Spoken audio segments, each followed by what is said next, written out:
Wah, artikel CNBC Indonesia itu beneran bikin gua geleng-geleng kepala loh. Judulnya aja udah dramatis banget. Cina bangun pangkalan militer canggih pulau buatan dekat perairan RI. Kayak lagi ngasih spoiler film action thriller.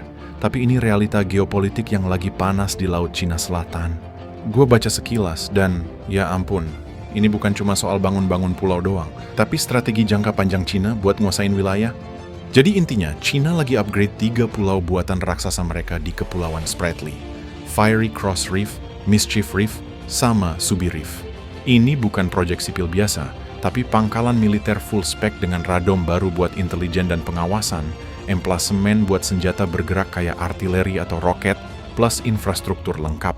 Landasan udara, radar, pelabuhan, dan sistem pertahanan udara.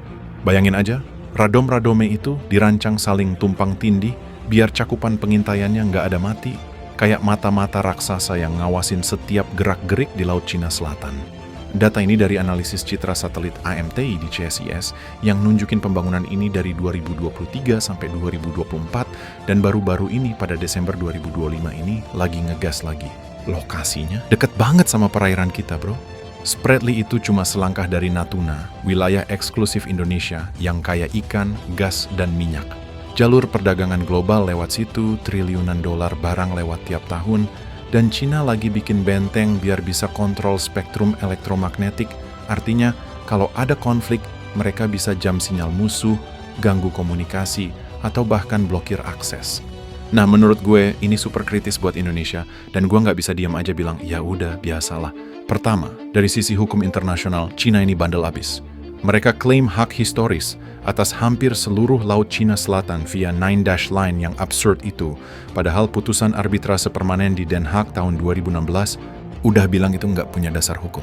Respons China, itu cuma kertas bekas ilegal, kata juru bicara Kemlu mereka, sombong banget kan? Mereka tolak mentah-mentah, terus malah lanjut bangun. Ini bukan cuma tantangan buat Filipina atau Vietnam, tapi langsung ngedorong ke kita. Natuna udah sering diganggu kapal Cina, dan pangkalan ini bakal bikin kehadiran militer mereka makin permanen. Bayangin kapal perang dan Coast Guard Cina bisa parkir di situ terus-menerus, dukung operasi damai sehari-hari, tapi siap perang kalau perlu. Implikasinya, ancaman langsung ke kedaulatan maritim kita, potensi konflik kecil yang bisa meledak, dan tekanan ekonomi. Karena kalau Cina kontrol rute perdagangan, harga impor kita bisa naik gila-gilaan gara-gara biaya keamanan atau blokade tidak langsung. Kedua, gue kritik juga soal respons regional. ASEAN, termasuk kita, sering banget kelihatan lemah di sini. Indonesia sebagai negara besar di Asia Tenggara seharusnya lebih vokal, tapi realitanya, kita lebih sibuk debat internal soal anggaran pertahanan daripada bangun armada kapal patroli yang layak, bandingin sama AS yang rutin kirim kapal perang buat Freedom of Navigation Operations atau Jepang-Filipina yang lagi patroli bareng. Cina bilang ini untuk pertahanan kawasan, tapi jelas-jelas buat dominasi. Mereka bahkan protes kalau Vietnam bangun fasilitas serupa di reef yang sama. Ini hipokrit total, bro. Dan IMT bilang, fungsi utama pangkalan ini buat ISR tak tertandingi yang bisa ganggu operasi militer pihak lain di masa konflik. Jadi, bukan cuma ancaman fisik, tapi juga cyber dan elektronik era perang modern kan, gitu. Kalau gue boleh kasih opini lebih tajam, ini semua gara-gara ambisi Xi Jinping buat rejuvenasi nasional Cina, yang artinya mereka pengen jadi superpower nomor 1 tanpa kompromi. Tapi risikonya bisa picu perang dingin baru di Asia, atau bahkan hot war kalau ada insiden kecil. Buat RI, ini wake up call.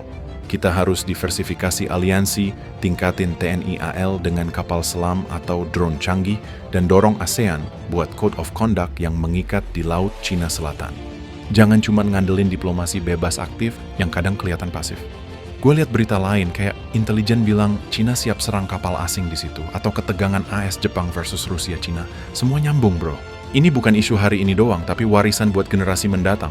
Intinya, gue setuju artikel ini penting dibaca, tapi gue harap nggak cuma jadi headline doang. Kita sebagai warga RI harus aware, tekan pemerintah buat action nyata, dan jangan sampai terlambat.